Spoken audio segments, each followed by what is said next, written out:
And child department నుంచి వచ్చినటువంటి అంగన్వాడీ టీచర్స్కు అందరికీ కూడా నమస్కారాలు. ముఖ్యంగా డ్రగ్స్ అనేది ఒక భూతం లాగా ఒక భయంకరమైనటువంటి వ్యాధి ఈరోజు యూత్ను పట్టి పీడిస్తుంది. ఒకప్పుడు డ్రగ్స్ అంటే విదేశాలలోనే వాడినట్టుగా మనకు ఎక్కువ ఉండేది, కానీ అది దిగుమతి అవుతూ ఇప్పుడు స్కూళ్ళల్లో కూడా వచ్చేసింది.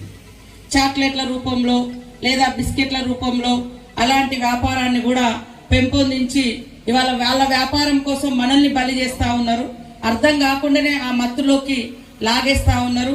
కాబట్టి మన స్టేట్ను డ్రగ్స్ ఫ్రీ స్టేట్గా చేయాలని, డ్రగ్స్ రహితంగా, డ్రగ్స్ అనేది మన రాష్ట్రంలో మన దేశంలో ఉండకూడదనే లక్ష్యంతో ఇక్కడ ముఖ్యమంత్రి గారు రేవంత్ రెడ్డి గారు, అక్కడ సెంట్రల్ గవర్నమెంట్ కూడా ఈ యొక్క కార్యక్రమాన్ని చేపడతా ఉన్నారు.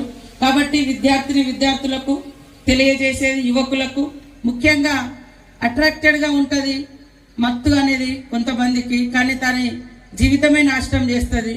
దాని నుంచి మనం బయటపడలేము. నాకు తెలిసినటువంటి ఒక విద్యార్థి 10th క్లాస్ అబ్బాయి, లింగాల గ్రామం అబ్బాయి, మరి మన హన్మకొండ హాస్టల్లో చదువుతున్నాడు. హాస్టల్లో చెక్ చేసినప్పుడు అబ్బాయి పెట్టెలో, ట్రంక్లో డ్రగ్స్కి సంబంధించి ఏదో దొరికింది.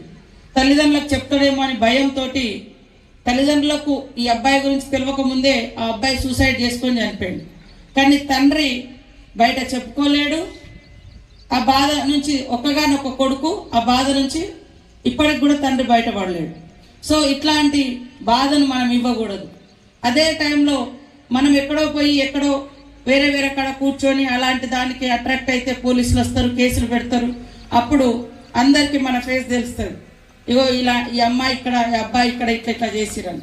అప్పుడు సొసైటీ కూడా మనల్ని మరి అవాయిడ్ చేసేస్తుంది.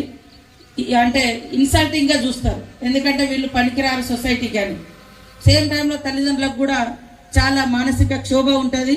మన ఫ్యూచర్ కూడా పాడైపోతుంది. ఈరోజు రాష్ట్రంలో కానీ దేశంలో అత్యంత క్రూరమైనటువంటి నేరాలు ఏం జరుగుతున్నాయంటే చాలా చిన్న పిల్లల మీద అత్యాచారాలు జరుగుతున్నాయి. దాంట్లో ఎక్కువ డ్రగ్ అడిక్టెడ్ పర్సన్స్ చేసినటువంటిదే. ఓల్డ్ ఏజ్ వాళ్ళని కానీ చిన్న పిల్లల్ని కానీ ఆ మత్తులో, లేదా తల్లిదండ్రులను చంపడము, కొట్టడము, రేప్స్, ఇవన్నీ కూడా ఆ మత్తులో చాలా నేరాలు జరుగుతున్నాయి. ఆ మత్తు నుంచి వాళ్ళు బయటపడలేక అదే ఆలోచనతో రకరకాల క్రైమ్స్ కూడా చేస్తూ ఉన్నారు. కాబట్టి అట్లాంటి పరిస్థితులు ఈ రాష్ట్రంలో ఉండకూడదు, ఈ దేశంలో ఉండకూడదు. మన జీవితంలో కూడా అలాంటిది రానియకుండా మరి ప్రతి ఒక్కరు కూడా డ్రగ్స్ రహిత సమాజ నిర్మాణం కోసం మనం అందరం కూడా కృషి చేయాలని కోరుకుంటూ ఈ యొక్క ప్రోగ్రామ్ను ఆర్గనైజ్ చేసిన ఎస్పీ గారికి, వారి డిపార్ట్మెంట్కు స్పెషల్ థ్యాంక్స్.